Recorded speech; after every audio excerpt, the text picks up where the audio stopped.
Hello everyone, good afternoon. Welcome to another Facebook, YouTube, TikTok, and Instagram Live. Pleasure to be on. Hopefully you find this informative.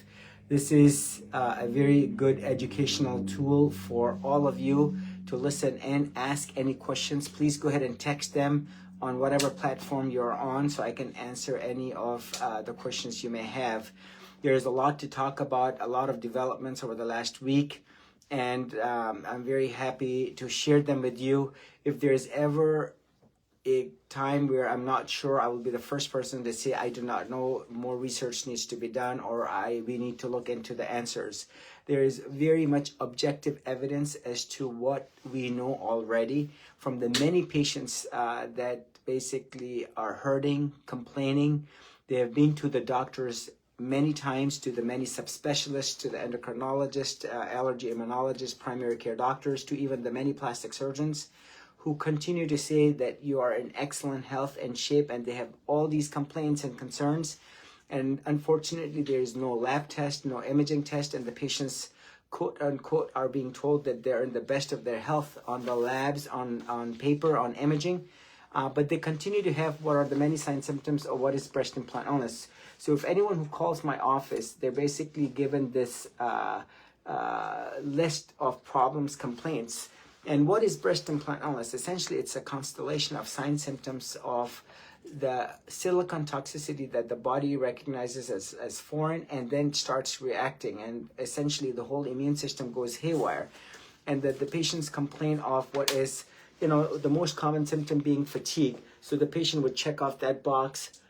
Brain fog, muscle aches, pain, weakness, joint pain, soreness. Remember, the hallmark features of breast implant illness is basically the rheumatological joint problems.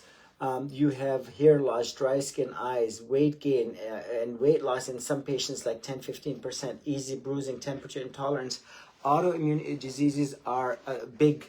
Night sweats, skin rashes, insomnia, estrogen progesterone imbalance, swollen tender lymph nodes, tingling numbness in the arms and legs, burning around the chest and breast, cold discolored hands and feet, foul body odor, muscle twitching, vertigo, furic urination, chronic neck and back pain, photosensitivity, nail changes, rashes, very common as well, especially around the chest area, edema, premature aging, swelling on the face, thyroid, adrenal problems, decline, changes in vision, slow muscle recovery after activity, liver, kidney dysfunction, gastrointestinal digestive issues, sudden food intolerances, chemical sensitivities, persistent infections such as fungal amongst bacterial, sinusitis, for example.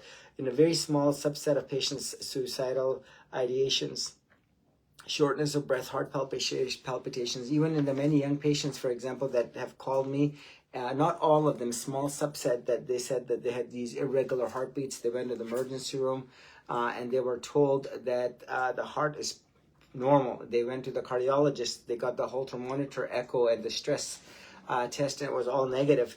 And this is where the patients complain of these palpitations, difficulty breathing, chest pain, oral thrush, symptoms, diagnosis of fibromyalgia, feeling like they're dying, chronic inflammation.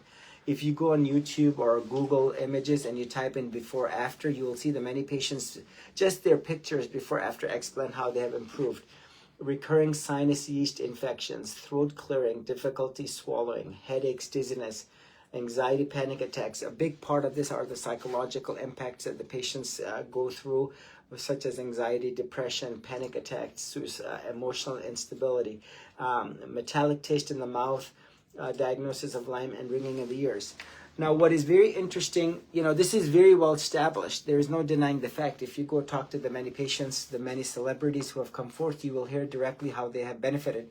Well over 90% of my patients improve symptomatically, and they certainly seek better health and freedom from what is the silicone toxicity. Now, what's interesting is there are many surgeons and doctors who say breast implant illness does not exist. Well, guess what? If you look at the white journal that we read, and if you look at the Neutral advertisement, look at this nice happy face. If you turn this around at the back, here's this black box warning. And if you look at the third paragraph, it says patients receiving breast implants have reported a variety of systemic symptoms such as joint pain, muscle aches, confusion, chronic fatigue, autoimmune diseases, and others. tooth points. This is all what I read. These are the symptoms that the patients complain of. And as you will see, this is breast implant illness. So if a plastic surgeon denies or says this is all a myth, this, what I just read, is not a myth.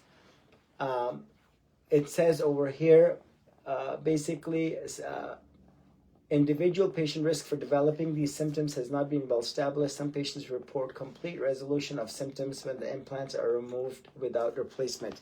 Complete resolution means that they have a cure, meaning complete improvement.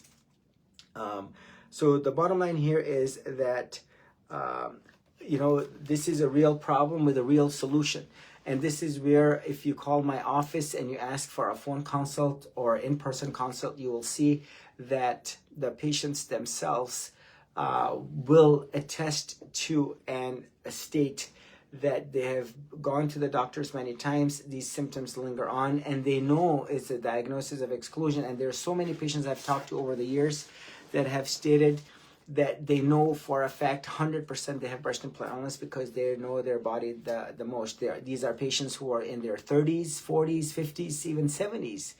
I have had many patients that I've taken care of this year who are in their 70s, and their own family, their doctors told them that you're 70, for God's sake. These are joint problems you're supposed to have. Your memory issues are going to certainly occur as you get older, but they knew better that this was the breast implant illness.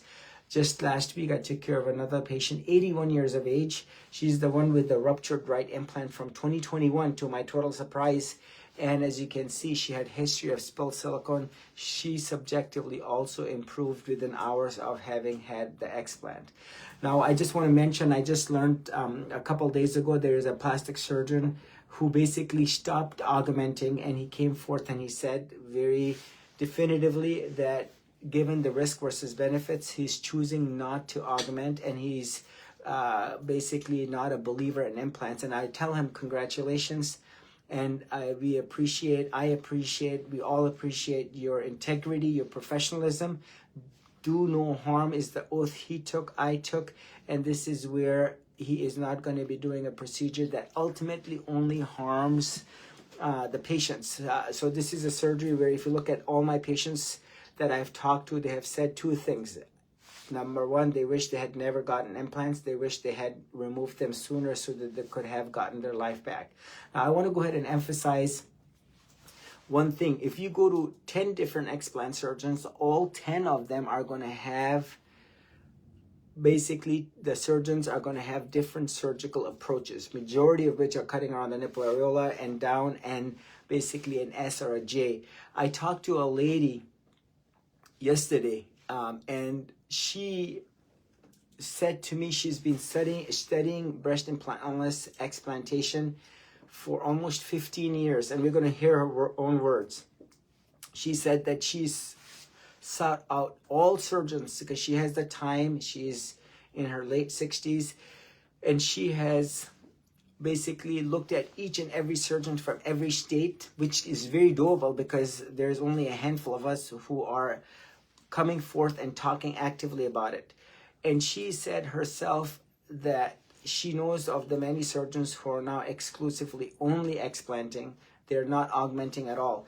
And she said that she has gone on the respective YouTube channels, Facebook, and also the other web pages of these surgeons, and she herself has studied their own individual technique, more out of her curiosity, but about more in making a decision as to how and why each surgeon does it in the manner that they do. So as you will see, majority of the surgeons do that inevitable drain. Most of the surgeons, if not all of them, do this unnecessary lift operation. And as you will see, every surgeon has their own method. I saw a patient on Friday, the 70-year-old. She's going to be another patient. She's the one who I discharged from my clinic.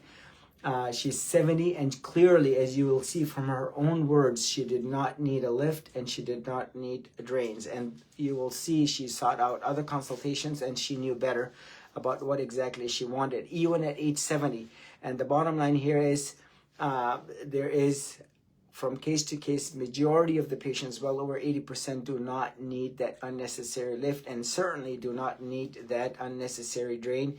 even in the many patients who I've operated on with ruptured implants, capsular contractures, a lot of inflammation, and they did not need the drains.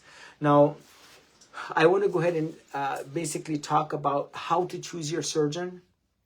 And number two, the muscle repair question, because this is keeps coming up, and I will help basically from my experience. Now, this is the question I get asked a lot. I live in California, and I am not wanting to travel.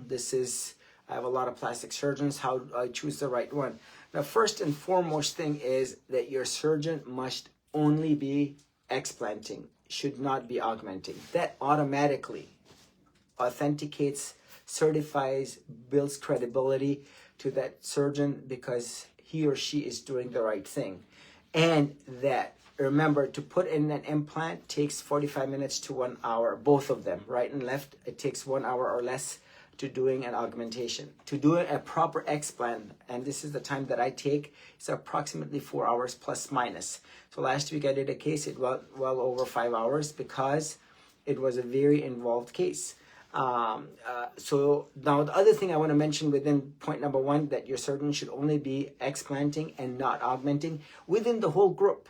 So I see many groups out basically based within the United States where you have 3 surgeons within the group. One is sold as only an explanter. The other 2 are getting all the augments because they want to make this person be more credible. They can market this person better.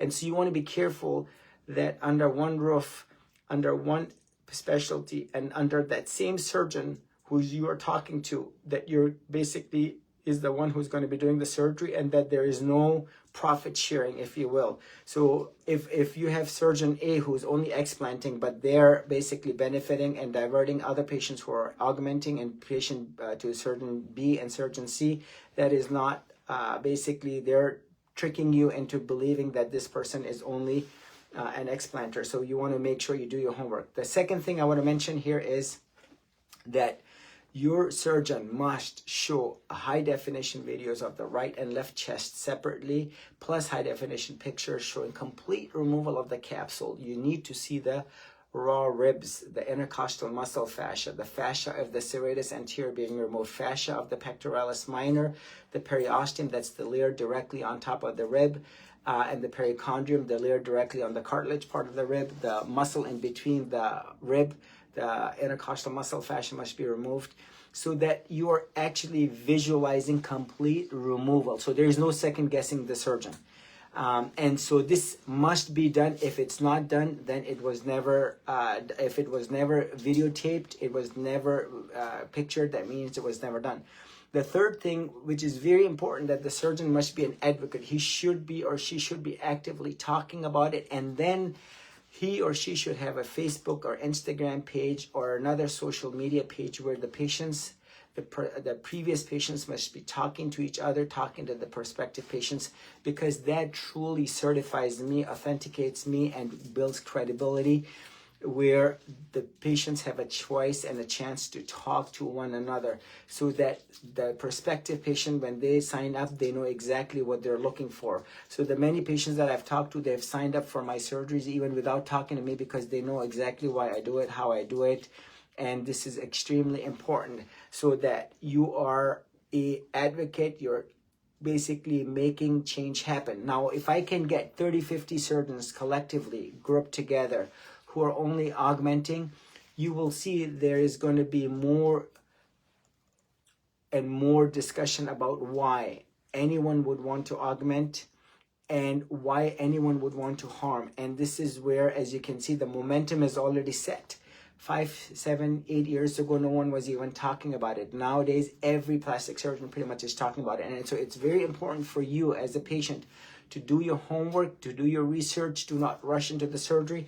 Make sure you talk to the surgeon directly. Do not talk to the medical assistant or the receptionist or to the physician assistant or to the nurse or nurse practitioner, because they are not doing your surgery. You need to have that legal bond on the consent form that states that 100% total capsulectomy in en bloc fashion or 100% total capsulectomy will be done. The implants will be returned to you. That is very important. Number 2, the length of the surgery plus minus should be 4 hours. Number 3, the length of the incision should be, the diameter of the implant dictates the length of the incision. Number 3. Number 4, the high definition pictures and videos of the chest wall showing complete removal of the capsule must be shown to the patient. And number 5, that the surgeon must be an advocate for it. I've seen, so let me give you some examples. I talked to a patient this past Friday, so 3 days ago, and her surgery was 36 minutes. Automatically, this tells you that her surgery could not have been done. Even 90 minutes, her surgery cannot be done in 90 minutes. I would love to do my surgery in 90 minutes, but it cannot be done in 90 minutes. So on average, plus minus 4 hours. I talked to another patient who said that her surgeon went through the nipple areola incision in order to do a end block. Impossible. How can you remove a 350cc implant from a 2.5 centimeter incision directly underneath the muscle right on top of the rib from a small incision at the very top of the chest? Impossible. Again, there will be no high definition pictures and videos. And this is where you want to see the diameter of the implant essentially dictates the length of the incision. You want to see the length of time of the surgery plus minus 4 hours. You want to see the high definition pictures and videos because that's ultimate proof as to that the chest wall is free and void of not only the capsule but the inflamed tissue, and that only good healthy viable tissue remains behind. And the implants need to be returned to the patient so they're not damaged. I've seen some patients say that on the surgery was done under local. Absolutely impossible to do a capsulectomy under local. The patient must be made comfortable with twilight deep sedation, or in some select cases, with the general anesthesia. But the bottom line is this needs to be done in a very thoughtful, precise, definitive manner. So again, do your homework, do your research, do not rush into the surgery. Do not say, well, my implants are just 7 years old and it cannot be ruptured. No, according to the guidelines, as you will see, the longer people have these implants, the higher the chances are that they're going to have a rupture. Again, not my words. Again, going back to this advertisement from Natrel, you will see the wording up at the top, quote, breast implants are not considered lifetime devices. The longer patients have them, the greater the chances are that they will develop complications, some of which will require more surgery. And so this is where, they are not lifetime devices. And if you look at the guidelines, according to Mentor, and this is very well established by the manufacturers of these implants, be it Allergan and Mentor, the top 2 manufacturers in the world, you will see, quote, over here, MRI screenings are recommended 3 years after initial implant surgery and then every 2 years after to detect silent rupture. So the case that I did last week, the patient had 2021 implants. She, in 4 years, ruptured her right one, to my surprise. And again, you never know what you're going to find till you go inside. And that's why the surgeon has to assume all implants are ruptured. So there is no validity into someone saying, well, I'm going to do under local, because that capsulectomy cannot be done. You want to do the surgery right, you want to do it once, you want to do it in a very thoughtful, definitive manner, so there is no second guessing your surgeon. If your surgery was done today, you want to have that absolute peace of mind that, number 1, all of the capsule was removed, and number 2, all of it was tested. The other thing I want to mention here, as a surgeon, if you are wanting to proceed with an explant, you have to meet 2 criteria. Number 1, that the surgeon should be and must be a firm believer in breast implant analysis. I have had a patient went to another surgeon who did not want to write breast implant analysis, did not believe in it, but said, I can do the surgery. How can you have the surgeon do the surgery? And number 2, the surgeon, even after they have believed in this breast implant analysis, sometimes they will believe in it to be politically correct. Then the second task becomes critical, where they have to be able to do the surgery. It's one thing that you want to do it. Another thing is that you are able to physically carry out the operation. And in my practice, in my surgical experience as an explant surgeon who exclusively removes saline implants, silicone implants, and residual capsules, and this is essentially the gist of my practice, the surgeon must be able to finish this operation completely sincerely. And in my practice, I remove not only the capsule and the implant as one system, preferably in the end block or 100% total capsulectomy, but I incorporate the fascia of the intercostal muscle, fascia of the pectoralis minor, fascia of the pectoralis serratus anterior, fascia of the serratus anterior, the intercostal muscle fascia, the periosteum and the perichondrium, such that complete total capsule is going to be removed. Now, the other thing I want to mention here is in regards to the muscle repair.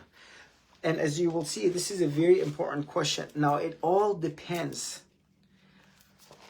on these factors, if the muscle can be repaired or not. Now, in any given situation, the muscle must be repaired. It has to be repaired not only for function, but also for the aesthetics, because it really adds overall to the aesthetics of the chest once the muscle is repaired. So that's a no-brainer. Now, if the previous surgeon, let's say, is a young patient in her 30s, and she goes and she basically gets the implant put below the muscle. As you will see, the muscle is the pectoralis major that sits under the chest. And if I may, as you will see,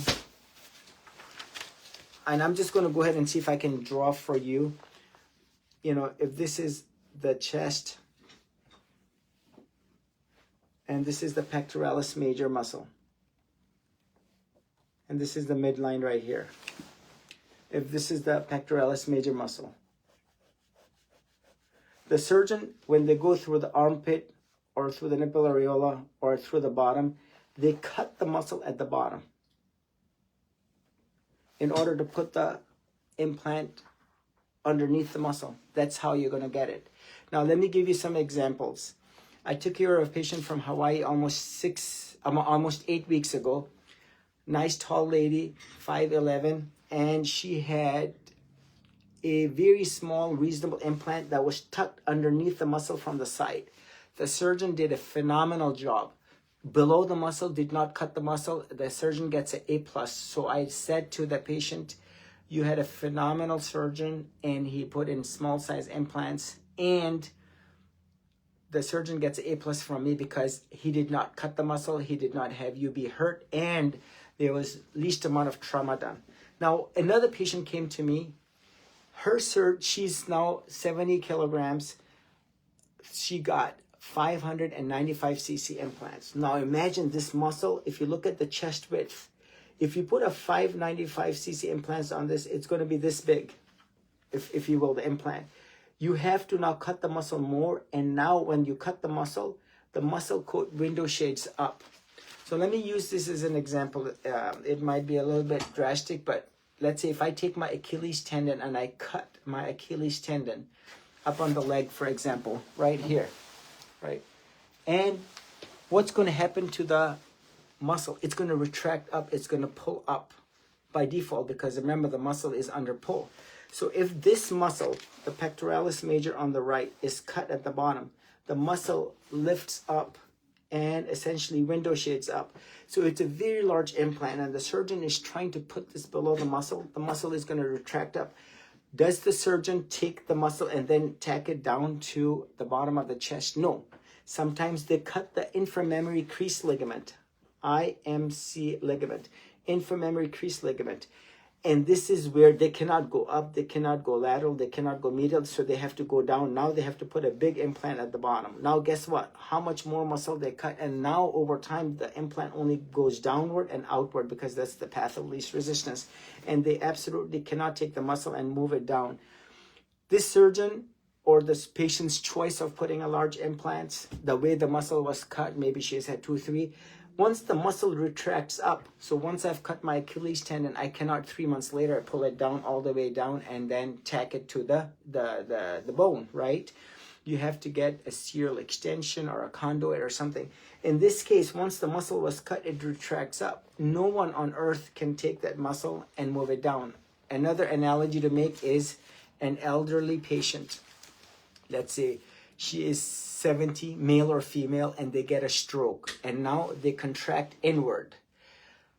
3 months later, she did not get any physical therapy, and now she's literally bed confined. And if you try to straighten her leg or her arm out, you're going to see it's going to be very hard and rigid, because the muscles have contracted in. Because of the lack of therapy, the muscles have contracted. No matter what, you cannot extend it out. So once the muscle has contracted in, that muscle no way you can stretch it down.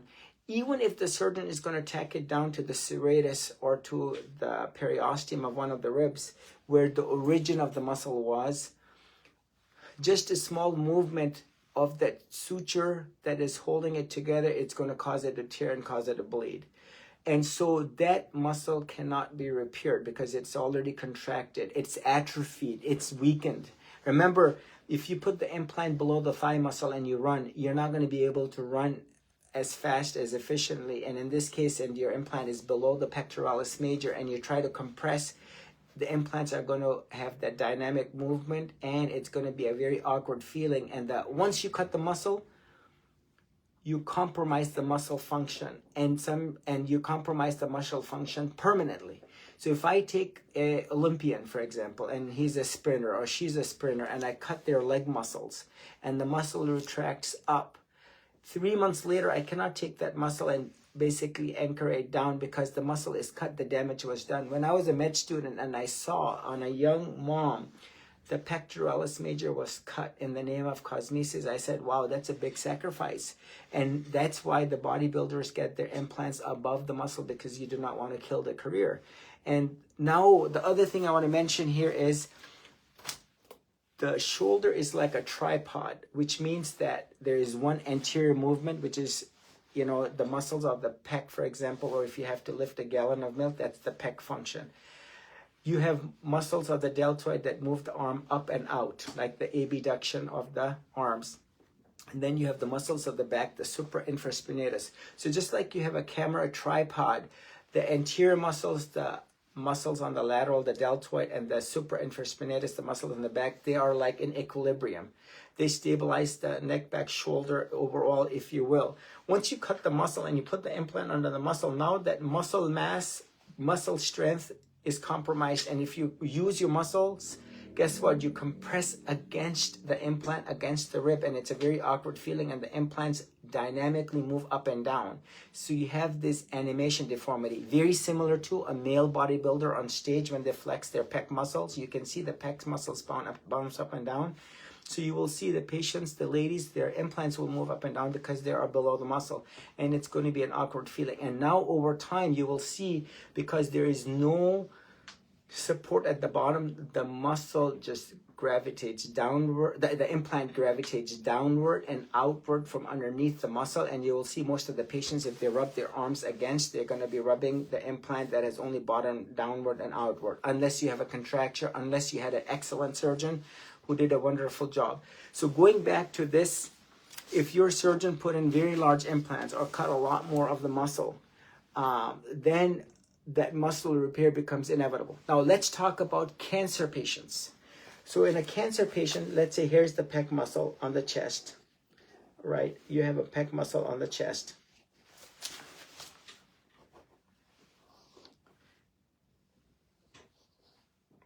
So this is a cancer patient. So I'm just going to draw a line here. So, and I'm going to hopefully do this on the board, but you can see exactly what I'm doing. So here's a cancer patient. The breast surgeon comes and does the mastectomy and then walks in the plastic surgeon. And you'll see the muscle fibers are running in this direction. The surgeon, the plastic surgeon, then cuts through along the parallel to the muscle fibers and then puts in a tissue expander. And then the surgeon closes the muscle. And now every month, the patient goes to the plastic surgeon and they put in 50, 70, 100 cc's, and then the muscle tightens up. And then the patient says, stop, and I'm uncomfortable. And the plastic surgeon stops and then says, come back next month. So what they do is incrementally, on the day of the surgery, they might add 50, 70 cc's of saline. Next month, another 50, 80, 100, 120, whatever the patient can tolerate. And now third time, fourth time. And now the patient says, well, I'm now at the 550, let's say. And now the stage 2 operation comes where the surgeon, the plastic surgeon, then goes in, basically makes the cut in the muscle and has expanded the muscle and removes the tissue expander and brings in the silicone implant or the saline implant. Usually it's the silicone implant because the insurance is covering.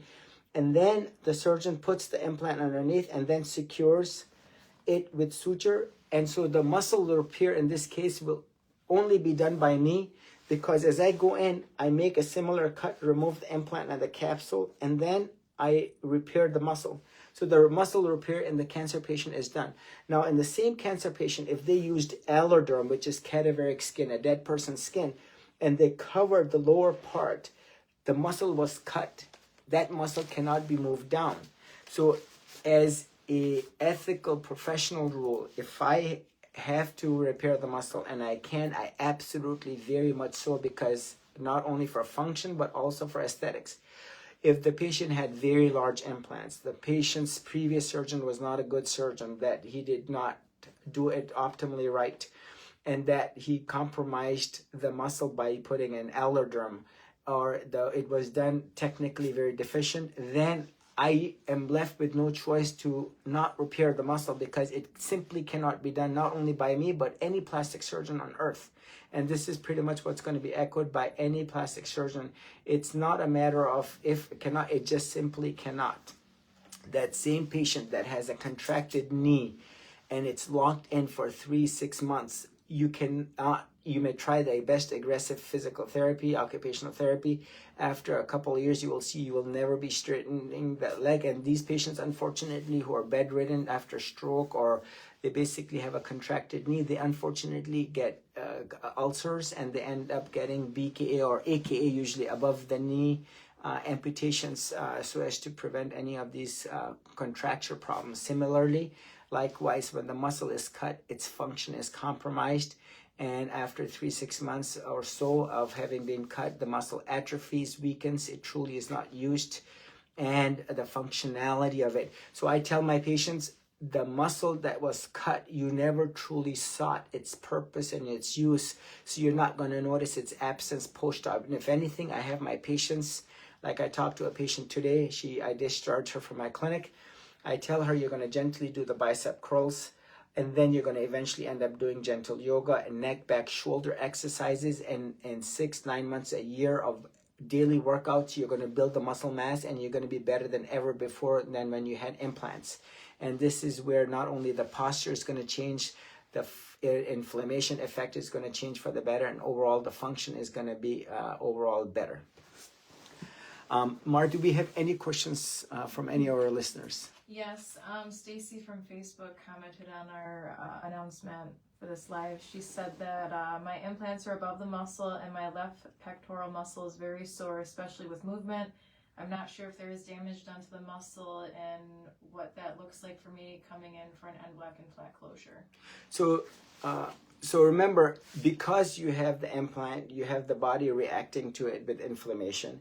Wherever you have inflammation, the proximity of it also gets secondarily involved in the inflammation, if you will. So if someone, for example, gets a bad mosquito bite, by definition, the muscles area of the forehead is going to also get secondary involved. Muscle twitching can occur of the eyelid secondarily. Again, the point here is, once the inflammation is removed, the inflammatory burden is removed. We see this from the many pathology specimens: giant cell reaction, histiocytic reaction, multinucleated giant cell reaction. Once this burden is removed, now that area that is surrounding it is not irritated, because all the inflammatory burden is removed, and now the patient has the chance to bounce back, minus the inflammation, to a good healthy state, minus the toxins, which is the silicone and the capsule. And so that is the whole secondary effect of the implant and the capsule. So many patients complain of inflammation on the chest. You see the patients, not all, some complain of rash. You will see the dense dilated veins on the chest. All of this is indicative and suggestive of the secondary inflammation effect of the implants. And remember, this is the epicenter of the badness. This is basically where all that inflammation stems from, and that's why it's important to remove all of this capsular inflamed tissue. Let me give you an example. So this is a pathology report. I just happened to look at it. Right breast implant capsule excision. So this is the capsule that I always send to pathology. It says foreign body reaction to droplets of foreign material consistent with silicone. So this is within the capsular tissue. And so this is the inflammation that is surrounding the capsule. And by default, that muscle is secondarily involved. Now, the other thing I want to mention here is, you know, one of the patients that I talked to yesterday, she was a very smart lady. No concept of medicine, by the way. She's not in the medical field, but her insight of medicine was truly remarkable. You know, she studied all the surgeons. She has the time and the intellect and the wisdom to basically process this. And initially, you might feel overwhelmed, but I want each and every one of you to please do your homework, do your research. Mara, is there a list of questions to ask that should be over there, your plastic surgeon? So this is, if you go to my website, you will see common questions to ask Dr. Khan, Explant surgery. If you follow my Facebook, YouTube, Instagram, TikTok account, and you go to my YouTube, because there are a lot of graphic pictures and videos, I want you to see those. Go to YouTube Shorts, and I want you to go and see those high definition videos of the chest wall. That is the take home message. And get all of these questions answered. You will see after some time, all the questions anyone can ask the explant surgeon is right here. So I've done a podcast a couple of weeks ago. I'm going to do one tomorrow as well that we're going to have up on the website, where you're going to get all these questions answered. Are you a board certified plastic surgeon? Very key. And now you see all over TikTok, there is a board certified plastic surgeon. There's a cosmetic surgeon. These are two separate surgeons. Cosmetic surgeon cannot go to a major hospital and practice plastic surgery because he or she as a cosmetic surgeon does not have the right training and the right certificates and the right professionalism. If you ask me to be doing this surgery, it used to be like 50 years ago, they shot out another surgeon, followed them around, and then they basically call themselves plastic surgeons, unfortunately. This is very similar to, you know, you have to have the right training. So you will see that's the purpose of that question. Are you an en bloc specialist? What is the whole purpose? A discussion like this is essential to basically mentioning what is the purpose of en bloc. Do you put implants in, or you explant only? See, and you will see after some time, I told this very nice lady, the one who's been researching breast implant illness, I told her, I want you, independent of me, critique me, look at all my pictures and videos. There's a total transparency in my practice. And I want you to make a list for all the other patients without any bias. There is no financial gift giving or gift taking, in a very objective, authentic, certified way, to going in and writing about every surgeon, getting feedback from the previous patients, and making a list. Do you have high definition pictures, videos of the chest wall? Do you always use drains? Do you always do a lift? What is your standard operation? Do you return the implants? How long are your incisions? So if a patient calls me and says, well, I was told my explant surgery plus the lift and fat grafting is to be 2.5 hours, I will say absolutely, in my practice, does not look like the right surgeon.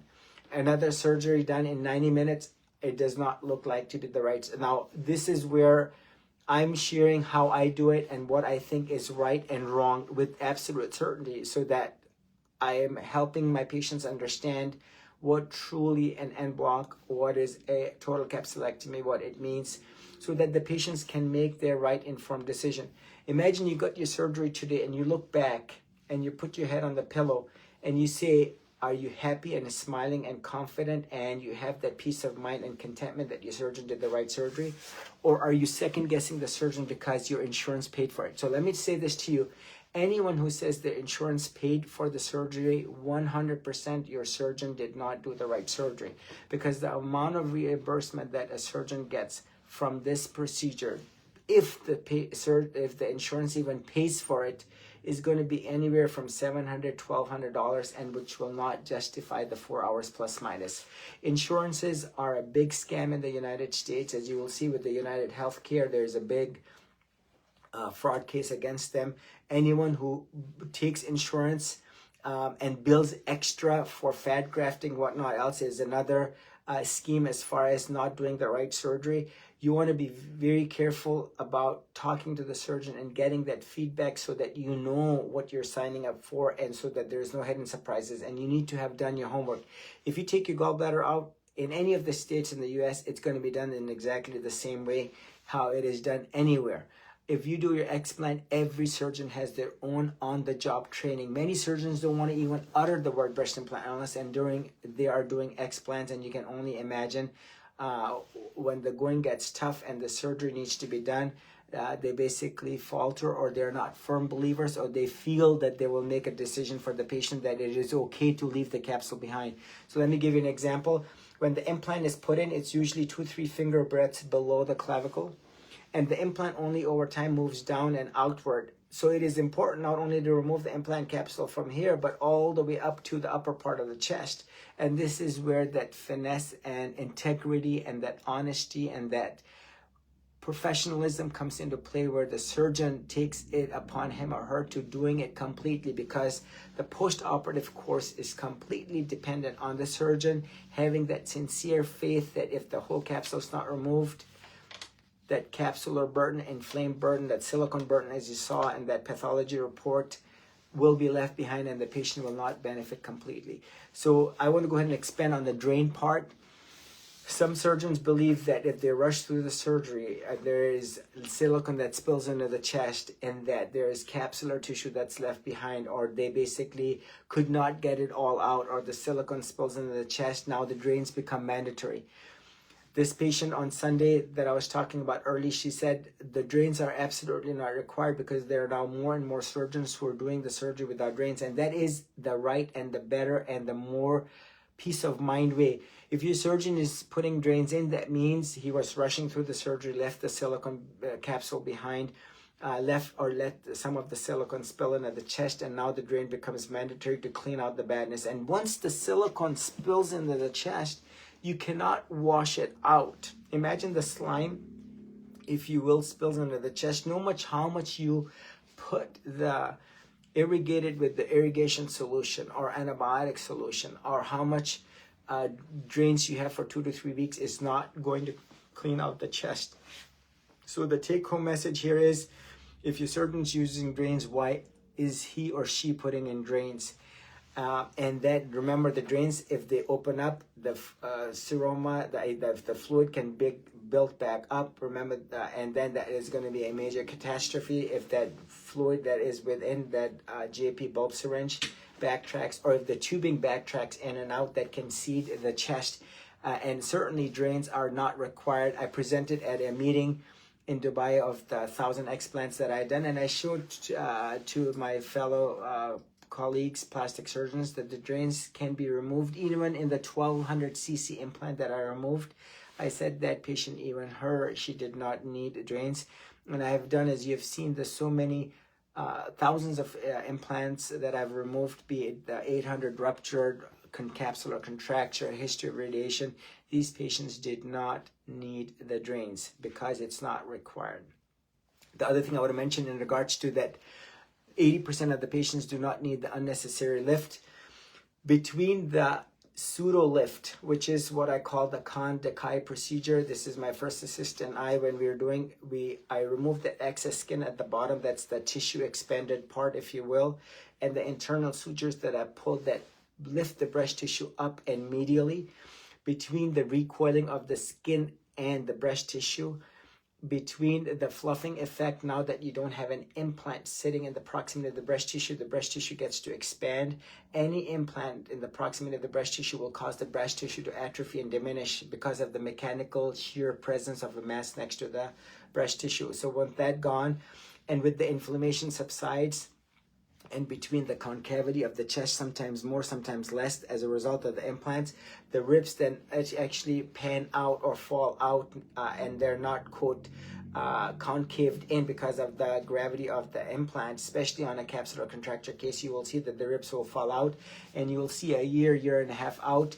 When the tissues ultimately settle, that's when you see that the patients have reached that aesthetic result. Just like when someone gives birth, you will see a week or 2 or 3 later, the patient's going to be complaining of, oh, I need a tummy tuck, my belly is so much stretched out. The same patient, a year and a half out, you will see everything is going to have recoiled, including the uteral muscles, and you will see that's how long it takes for any tissue to settle, especially inflamed chest tissue. The 70-year-old, as you will see, the way her excellent surgeon did the surgery, her reasonable sized implants in the 350, her recoil, her excess skin, and her, in 5 weeks, the 70-year-old, the 89-year-old, the many 70-year-olds that I've operated on did not need that unnecessary lift. She had gone, the 70-year-old had gone to another patient where she was told that she would absolutely need a lift because her implants were over 20 years old and that she was 70 and impossible that she would not need one. And she clearly did not need one. So there are a lot of factors that go in. No unnecessary surgeries, no unnecessary cutting around the nipple, no unnecessary drains. Give your body a chance to heal on its own because it can and it will. And there's so many patients where I second guessed and said, oh, this patient definitely will need the lift. This is a 750cc implant on a 37-year-old. 9 months later, she sent me the picture and she said, I clearly did not need the lift and you were right. And to my surprise, and remember, you want to give the body a chance to heal. So please ask me any questions that you have. Okay, Dr. Khan. So the first one is, what is the difference between en bloc and capsulectomy? So this is a very very good question to ask. What I'm going to do here is, if you can give me, I got it. So let me go ahead and, so en bloc basically means, remember, en bloc is a cancer term. If someone has a mass that is cancerous, so for example, this is a cancer mass.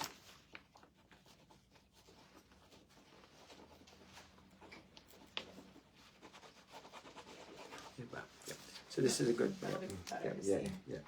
So if you have a cancer mass, right, in the pancreas, for example, the surgeon removes the whole thing as one system so that whatever it is, it's not going to fall out.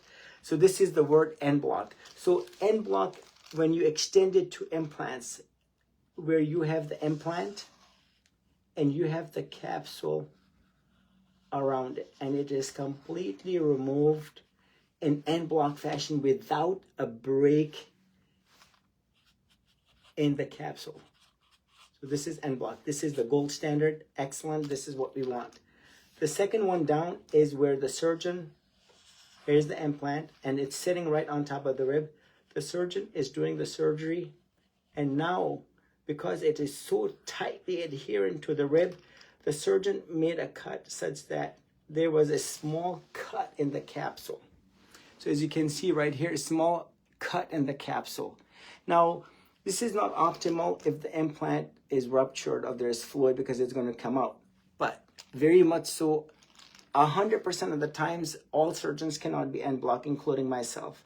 But then 100% total capsulectomy is done such that everything is dissected around, and I myself leave the hardest part. But in this case, the total capsule is done, 100% total capsulectomy. So this is excellent too, very good, because you have removed the whole capsule and there's no burden remaining behind. Because remember, in the capsule are those impurities and the toxicities, whatnot else.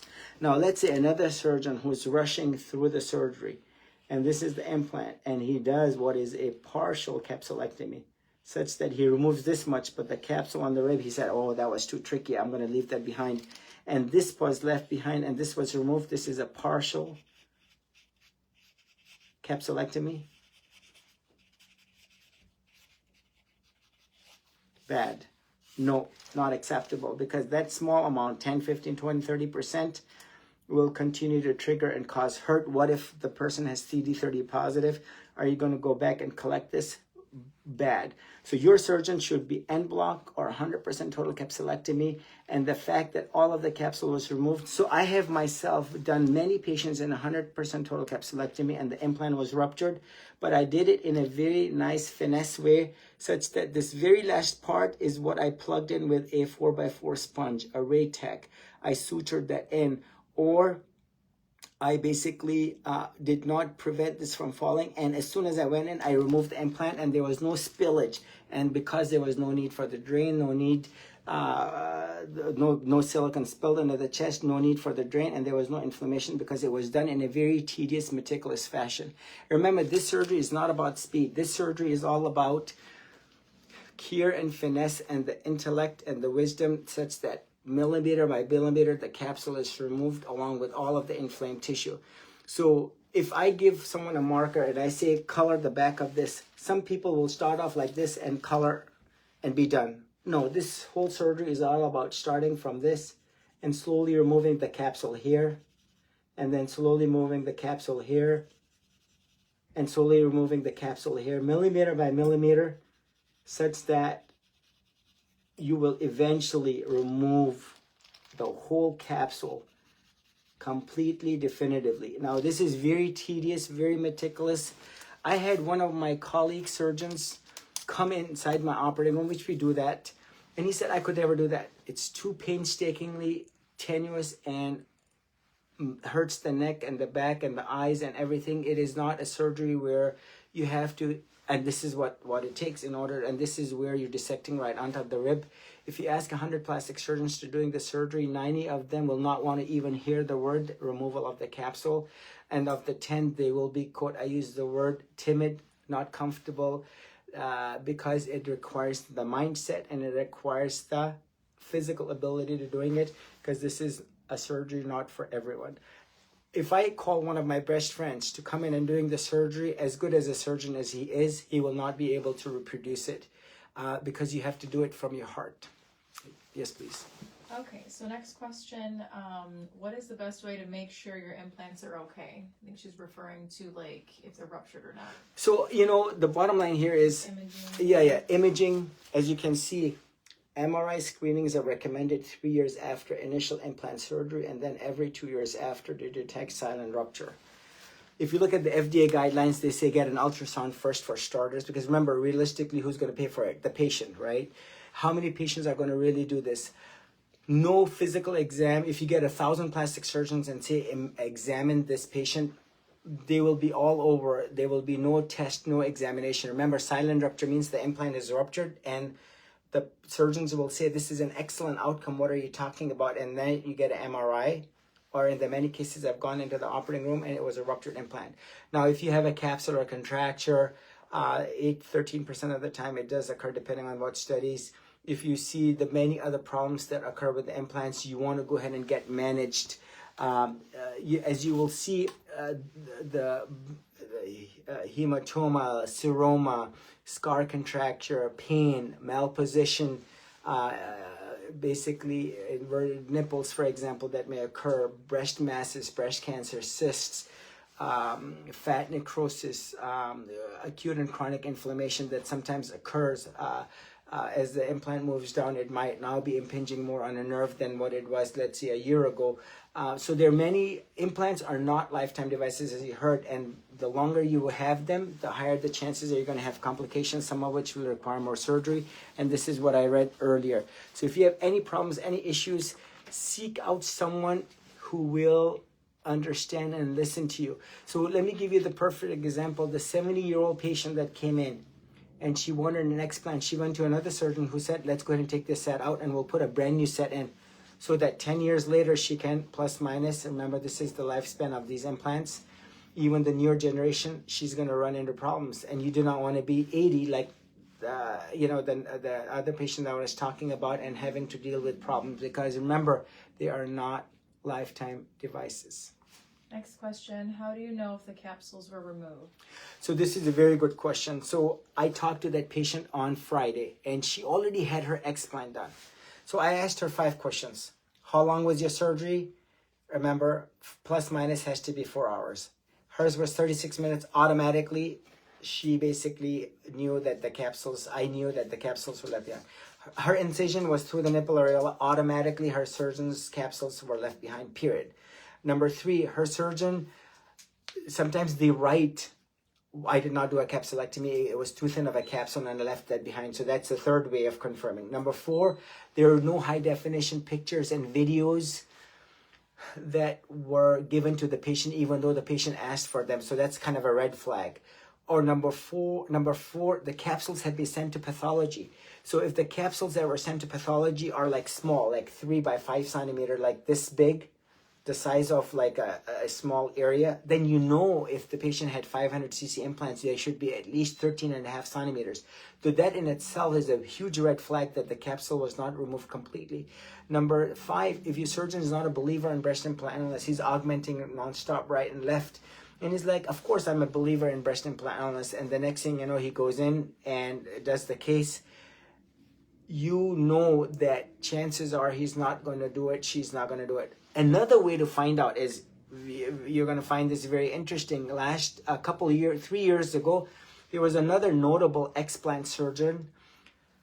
She did the explant, and lo and behold, the patient, who's very much in tune with her problems, her complaints and concerns of breast implant illness, post-op, she felt better, 30%, 50%, but she said, I know this was not done correctly and completely because I know this capsule was left behind. This patient was so assertive and confident in herself. She went to another plastic surgeon who went in and said, listen, your capsule was partially removed and here's the remaining part of the capsule. And lo and behold, that first surgeon, she had no voice, she had no credibility, and this is the integrity that comes in, where she herself documented, I removed the capsule, but the other surgeon removed the capsule, and they said, no, that first operative note does not reflect the truth. And this is where the patients themselves know that the capsule was not removed in its entirety and definitively, and how interesting that the patients know their body the best. The many patients that I've talked to that are in that very difficult situation where they already have gone the explant and they're still not feeling better, deep down within they know. So if you go back and look at my Facebook Live I did almost like 9 months ago with a nice patient from Germany. So this is, I want you to go ahead and do your homework. So this is a nice German patient I operated on. So she herself went to another plastic surgeon in Europe and got the explant, and she studied the surgeon, and the surgeon supposedly did the explant. And the patient did not improve. She continued to have the symptoms of breast implant illness. Then she went to another second surgeon, plastic surgeon in Europe, whose task was to remove the residual capsule. She did not improve. She continued to hurt. Nice young lady in her 30s, and she was hurting like she was the old grandmother with all the symptoms and complaints. Then she called me, and I was like, you've already gone twice for an explant, and now you're coming. And I talked to her, at great length. I looked at her symptoms. I did this whole pattern recognition. I said, you know what? You and I can keep talking forever. The only and ultimate way is I do an exploratory chest exploration of the chest, and I will then see. And lo and behold, I went in, and lo and behold, on top of the rib was that capsular tissue, inflamed tissue, and that patient herself 6 months later did a Facebook Live with me after having done a residual capsulectomy now a second time, and her third explant. Once was so she had 4 surgeries. First was the augmentation, then she had her explant, then she had a residual capsulectomy, and then she had a ultimate residual capsulectomy by me, and I removed that bad tissue. And you hear her own words, how happy and how she benefited from that ultimate residual capsulectomy. And so this goes on to showing you that that tissue is very critical and crucial. So I just want to go ahead and mention this. Is 100% total capsulectomy always required? I will tell you that's the safest, wisest, simplest answer. 3 of my patients had CD30 positive. They did not need to go back and remove any more capsular or inflamed tissue because all of that bad tissue was removed by me to begin with from the very beginning, and that is the operation that I do all the time. There are some patients that I've talked to that said, well, I do not have money and my insurance is going to cover it. If I don't get better, I'm going to come to you. You do not want to make that second operation because God forbid you're ruptured. To go in and removing that residual capsule, sometimes it's like removing wet pieces of tissue paper on top of the rib, in between the rib, around the rib, which is indeed very hard, and that is a much harder operation than if I were to remove the implant capsules. So there is a certain etiquette and finesse to all of this surgery, and it needs to be done with thoughtfulness and meticulousness, such that when you look back at it along with the surgeon, you are in peace with the fact that all of the capsule was removed and all of it was tested. Okay, next Question, aside from an MRI or mammo, how do you know your silicone implant is leaking? I'm sorry, can you ask me the question again? How do you know if your silicone implant is leaking, and can you tell from a mammogram or an MRI? So the purpose of the mammogram is to look for those microcalcifications to see if there's any breast cancer or not. The purpose of the mammogram is to not look for a rupture or any leak. The ultrasound, same thing. It's a technician-dependent sound waves. It is a limited test. It is not the best test. Look, if you look at the recommendations by Mentor, they don't say get an MRI. Now, if you look at the FDA, they want to push for an ultrasound because that's cheaper, better, more practical. How many people are going to pay for an MRI? The ultimate way is the MRI. Now, I say this to you and everyone else. If your, let's say, implants are 15 years old, do you want to, option number one, oh, let me get an MRI. MRI says mammogram, the MRI says the implant is intact. Oh, I'm good for another 2 years. Do you want to be patient number two that says, it's already 15 years and the musical chairs, if you will, the number of years that I'm going to have, or the Russian roulette? You don't want to get the implant ruptured and now it spills into the periphery, into the silicone, into the lymph nodes, and now you're taking care of a bigger fire because they are not lifetime devices. And this is the catch, right? Do you want to wait for the badness and then clean up the badness, or do you want to prevent the badness from even occurring, and so you have the peace of mind that you're not going to even give it a chance for it to spill into the periphery?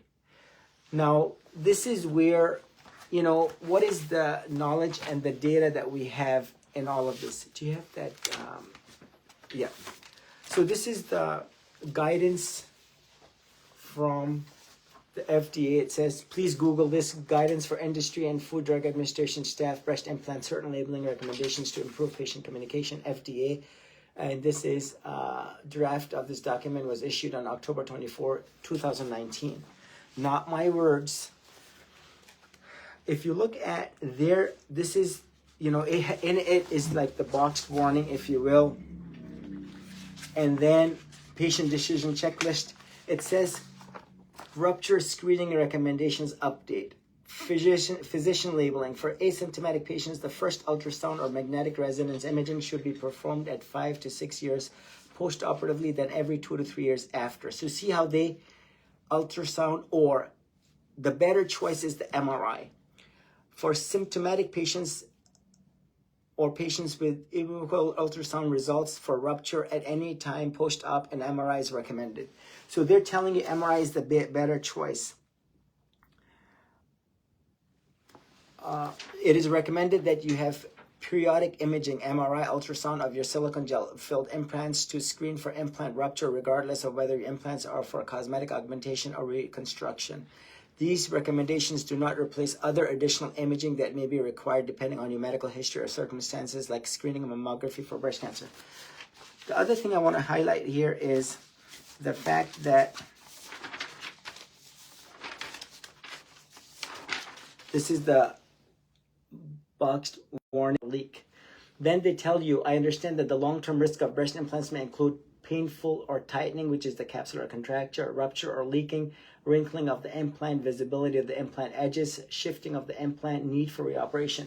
And then it says over here, I understand that all breast implants contain chemicals and heavy metals. I understand most of these chemicals stay inside the shell of the implant, but small quantities have been found to diffuse gel bleed through the implant shell of silicone gel-filled implants, even if the implant is intact and not ruptured or leaking. A list of components of the chemicals and heavy metals is available in the patient information booklet brochure. And as you will see on the very last page, you will see the heavy metals that are listed are the arsenic, barium, beryllium, cadmium, chromium, cobalt, copper, lead, magnesium, mercury, nickel, platinum, selenium, silver, tin, titanium, vanadium, zinc. So the bottom line here is, yes, you should go ahead and get the screening and be very proactive if you have any issues, just like they recommend. If I know that I'm driving and I know there is going to be a blizzard 100 miles away, I'm not going to even go there. I'm not going to even attempt to go there. I'm not going to even face the situation. So that way I'm preventing it. I do not want, if my implants are, so I've heard this from so many patients, the implants will last you for a lifetime. Absolutely incorrect information. As you will see, location after location, FDA warning, manufacturer's warning, black box warning, implants are not lifetime devices.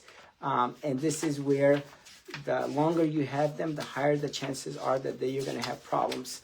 And this is precisely why, you know, this type of discussion is important, so that the patients have what is the informed consent, so you know what you're signing up for.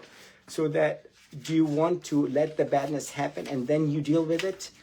Or if your 10-year mark is up and you want to deal with it then, and this is the black box warning. As you have seen me, I read this earlier, breast implants are not considered lifetime devices. The longer people have them, the greater the chances are that they will develop complications, some of which will require more surgery.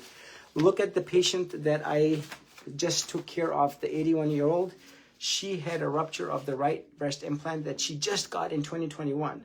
And this goes on to showing you that the newer generation gummy bear implants are pretty much the same as the old ones, that they disintegrate, they are leachy, they are gel bleeding, they are causing peripheral damage, local damage, and they're not worth the pain and the misery.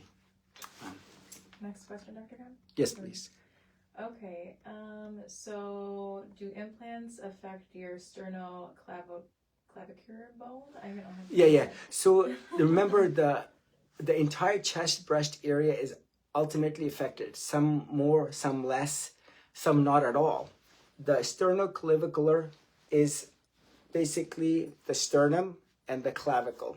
So remember, the origin of the muscle, pectoralis major, is right here on the chest, the sternum, and then all the way down to the bottom. So go to Google and type in origin of pectoralis major. You will see the origin is at the sternoclavicular, sternal, and down at the bottom. This is the down at the bottom that's cut. If you put an implant, you have secondary inflammation, you have the weight of the implant, you have the muscle that is now, quote, being negatively affected by proxy, one way, shape, or another, because you've altered the physiology, the shape, you have put the implant below the muscle, and so the muscle only gets stretched, especially over time, especially when you try to flex and move your arm muscles. Some more, some less. In majority of the patients, it does not, but it certainly can happen. And so this is where it's truly a effect, even if it is on top of the muscle that the implant is sitting, or in majority of the cases below, it will happen. Not in all, in a small subset of patients, but it certainly can cause a lot of hurt. It's like you're having chest pain, external pain, and it's the muscle origin that's being pulled or yanked as the implant is moving down. Okay, so do you have any other questions? Yes, I do. So do you suggest fat grafting? So fat grafting, I use the word horrible, malpractice idea, and this is my honest opinion. I was given a text of another surgeon, Dr. Rich Brown, who was commenting on another, and I will post this so that you can see fat grafting. Inevitably, what happens is some of the fat will inevitably die and the body will absorb it. A good percentage of the fat will take and it will form and establish over the chest breast area. Now, depending on the surgeon technique, because of the inflammation, it will scatter itself out. Some of the fat, depending on the surgeon's technique, again, 10, 20, 30, 40%, 50% of it will be gone. Be it the body absorbing it, be it the way basically the body breaks it down, and now you may have a deficit here or a deficit here, and it's very unpredictable depending on the inflammation on within the breast tissue. Some of the fat will form clumps of dead fat, and now when you're doing a self-monthly breast exam to look for breast cancer, you might be anxious to see, is this breast cancer? Is this a breast mass? Is this fat necrosis? Or is this the nodular fat tissue that did not take because it did not get the good blood supply? And now you're getting imaging, mammogram, or repeated ultrasound, or even a biopsy, and even maybe serial mammograms at 6 months now. And now breast cancer potentially may be missed or might be masked, or you might be overly concerned about a mass, and it may lead to a lot of, quote, anxiety and unnecessary workup. And I say this to you, malpractice. It's a big, strong word, but very appropriately used. I am surprised that, remember, 1 out of 8 or 9 women are going to get breast cancer. And now you're altering the self-monthly breast exam, which is the most common way of picking up on breast cancer, and you're altering the mammogram. That's the second most common way of picking up on breast cancer, and you're changing the physiology of the chest-breast area. Those patients have trouble not only at the donor site, where if they take the fat from the belly or the thighs, but also at the chest-breast area, where you have some pins and needles, painful sensation, and absolutely 100% not a smart idea at all. And so I will tell you, anyone who's doing fat grafting, a big fat no-no. Not worth it. This is adding to the misery. Sounds good, sounds elegant, sounds smart. In reality, horrible idea. To be quite frank, in my eyes, from my experience, and from what I would say a no-brainer. Do not do it, not worth it. Don't go to a surgeon who does it, because I will tell you it is ultimately not worth it. Do your homework, talk to those patients who have had this, and if you ask me, do not do it, because it's not worth it. Next question, Dr. Khan. Should I get tested for autoimmune diseases prior to getting a breast augmentation? So this is a very good question. Now remember, as you can see clearly, there is an autoimmune phenomenon association. Remember, women in general are more prone to getting autoimmune problems than men. Fact. Now, let's say if you get tested and you are negative, does that mean that you're not going to get it later on? If you go to MD Anderson's study,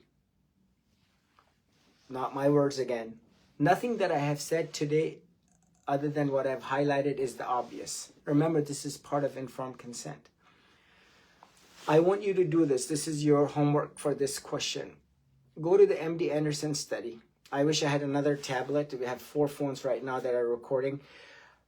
If you go to Google, type in MD Anderson study, plastic surgery, 100,000 patients, 80,000 with silicone implants, 20,000 with saline implants. So it's a study of studies. It has its drawbacks. And Dr. Clements, who's the chief of plastic surgery out of the number 1, number 2 cancer center of the U.S., MD Anderson Center in Houston, he did this study of studies, and he concluded that patients who had implants were at a much higher chance. Those patients who had implants had 6-fold increase of rheumatoid arthritis, 7-fold increase of what is scleroderma, and 8 times higher for what is Sjogren's dryness of the eyes. Now, this was a finding. Now, I will say this to you. If someone gets implants, they do not, and I do not know this, and there is no direct evidence. There are millions of people who have Hashimoto's, and the patients who got Hashimoto's after augmentation, the implants did not trigger the Hashimoto's, if you will. Now, I cannot prove that, but we know that there is no coincidence. But you will see the many patients are patients who get positive ANA markers, rheumatological joint problems. Now, let's say if someone has rheumatoid arthritis, that is even more of a reason to not keep the implants, because it's only the implants are adding to the insult, and we do not know if it is the rheumatoid arthritis or if it's the implants. Remember, the hallmark features of breast implant illness are the rheumatological joint problems that the implants cause. So going back to this is not like a litmus test or a test, or if you're autoimmune negative, then you should. If you look at the literature, patients who have these autoimmune problems like scleroderma, diabetes, low blood flow states to the chest breast area because of other problems, they are higher risk patients. If you have no medical problems, there is no contraindication to get an augmentation. But there are patients who have come and who have been referred to rheumatologists with these problems that have occurred. And then it is not uncommon for a rheumatologist, because of these symptoms that the patients present with, they will say, well, you do not have what is hardcore rheumatoid arthritis, you have a variation, or let's go ahead and try this medication. If you get better, good. That means, or time will tell. I have had a patient that has gone to 3 rheumatologists. One said, you absolutely do not I have rheumatoid arthritis. The second one said, well, not sure. Third one, you do. And so it just, remember, it is a workup. Now, if you ask me, and this is what I say, clearly that autoimmune phenomenon is there. Now, be it the thyroid, be it the adrenal, be it whatever other autoimmune problem that there is, why do something that may potentially put you at a risk for these autoimmune problems? I'm going to go ahead and read this. At the end of the day, you're your own boss. Please do as you wish, whatever you want to do. It says over here, patients receiving breast implants have reported a variety of systemic symptoms such as joint pain, muscle aches, confusion, chronic fatigue, autoimmune diseases, and others. Individual patient risk for developing these symptoms has not been well established. Some patients report complete resolution, that is, cure of symptoms, when the implants are removed without replacement. Can we or the surgeon or anyone guarantee you're not going to have these? Are you going to explant if you get them? What if this was independent of the implant? We do not know. The bottom line is, if you go to an alley, you know the dog might bite you. Why go into the alley at all? And this is your job, your decision. There are many patients who, even after hearing it, get implants, and I say, please go for it. If you have a problem, then you know what to potentially look out for. Next question, Dr. Khan. Will you tell a patient if a lift is needed or not needed? So there are plenty of times where I've looked at a patient and I said, you are absolutely going to be a candidate for a lift, period. Because they have 1100 cc implants and they have super stretched skin and they have a small frame, and no matter what, their skin is not going to recoil. Remember, you sometimes, I have done lifts on patients. I'm not a big fan of them because I don't like cutting around the nipple areola, cutting up and down. And now it looks good on a 70-year-old lady, and her breast tissue is like a 25-year-old. This has happened and happens every day. But now if you do a self-monthly breast exam, there is scar tissue around the nipple areola. There is hypopigmentation, a white ring of a scar around, pins and needle, loss of sensation, acute and chronic pain, irregularities, nodularities that form around the scar, around the breast tissue. Sometimes some patients in rare situations have gotten fat necrosis, nipple necrosis, wound dehiscence, because too much surgery was done. Remember, the whole explant surgery is done at the level of the rib, which is the basement level of the house. The entire lift operation is done at the shingle to roof of the house. These are two separate surgeries. The surgery that I do takes 4 hours plus minus. The lift operation in itself is a 3-hour operation. It's a separate operation. It's at the top where you're removing the excess skin. Even if it's a 2-hour operation, you do not want to do something, number one, that you may not need. Look at the 70-year-old, the 89-year-old, and I will say the thousands of other patients who I could have done a lift on and I did not, and they did not need one to begin with, even given their age. But if someone walks in who has very large implants like 900 and she is 4 feet 9 and we know the skin is stretched out, the 1200 cc implant that I removed from the young lady in her 30s, she knew she was going to get a lift eventually.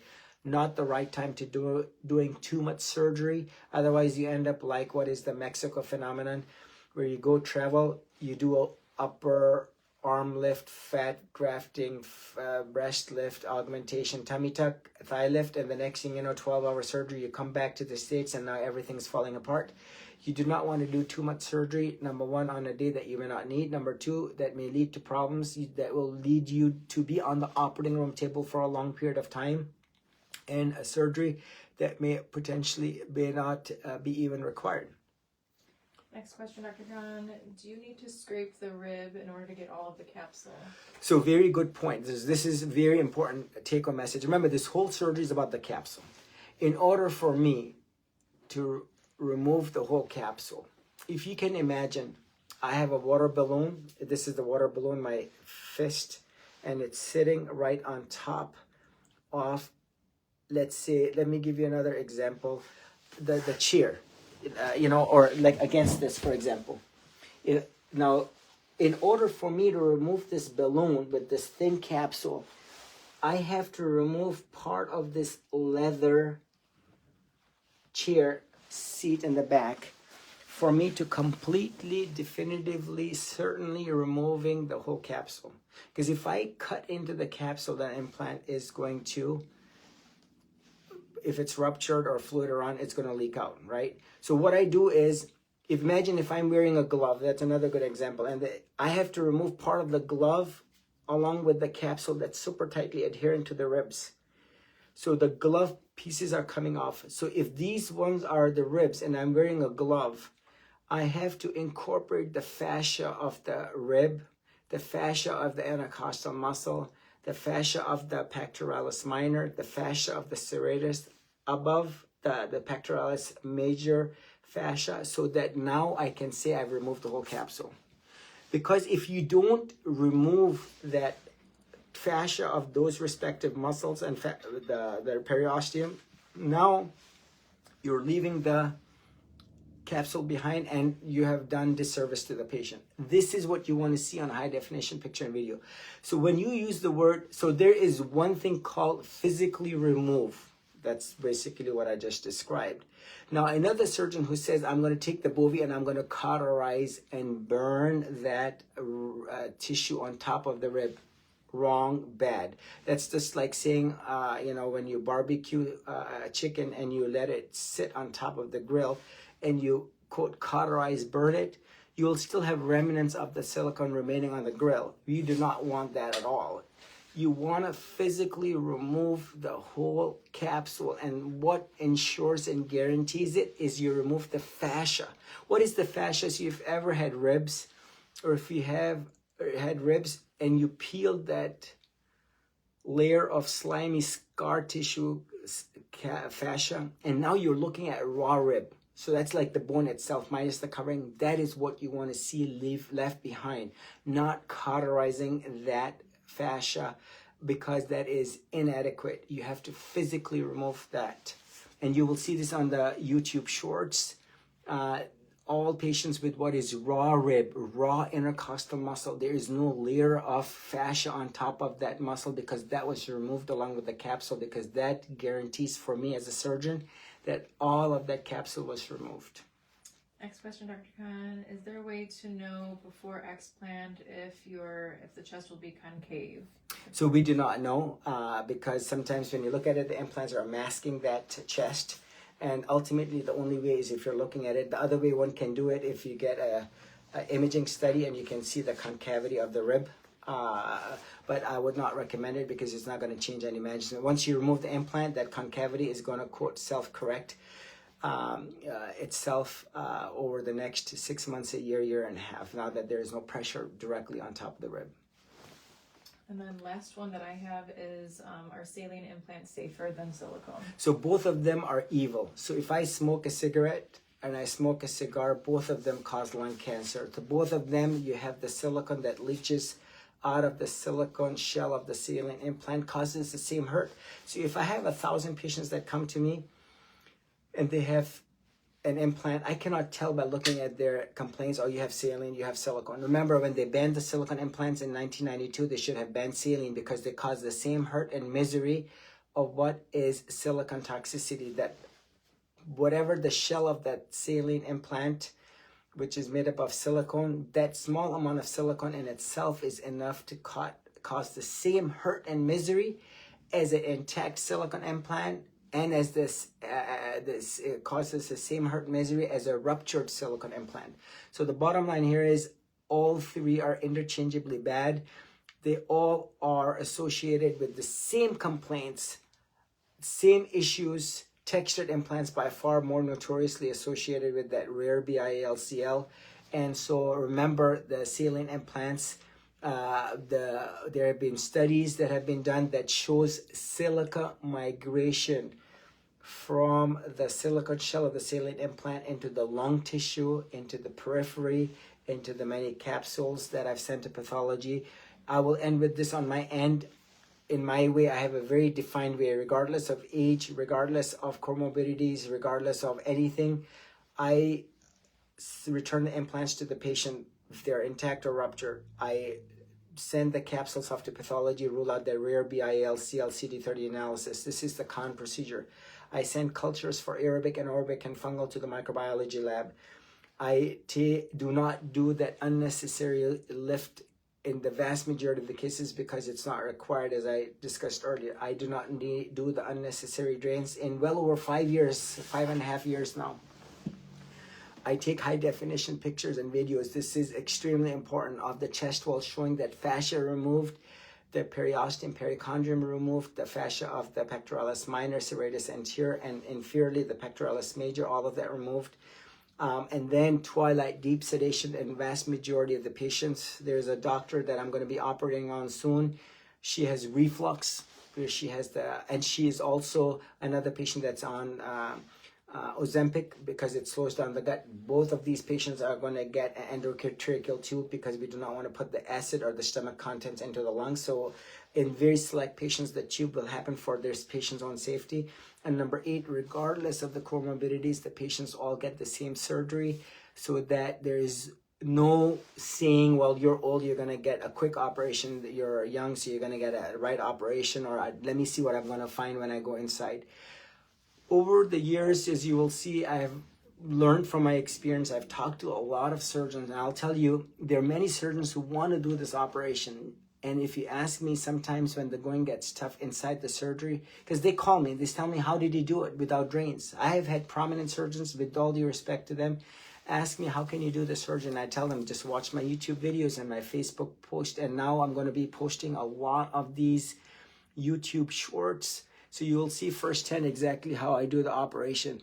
If you ask me to do a rhinoplasty, I'm going to turn you away and I'm going to say, go to Dr. Gowda. He's the king of noses.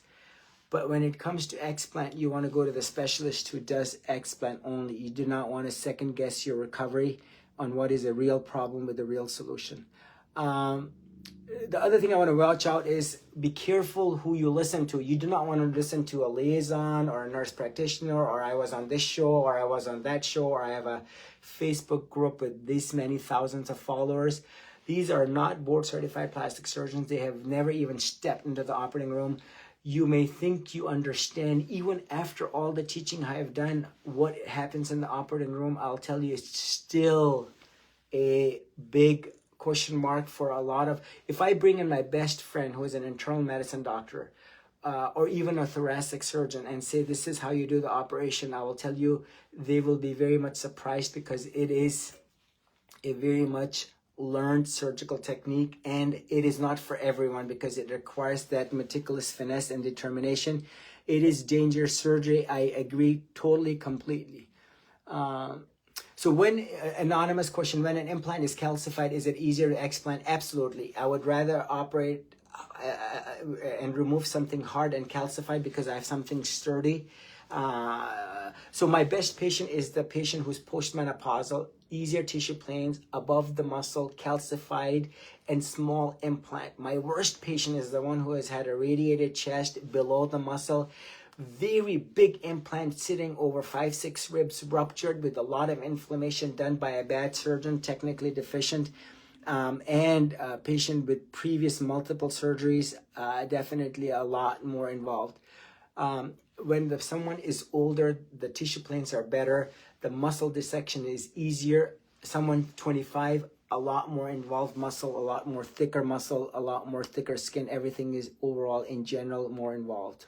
Now, having said this, I took care of an NBA player's wife. That was my fastest operation. It's on YouTube.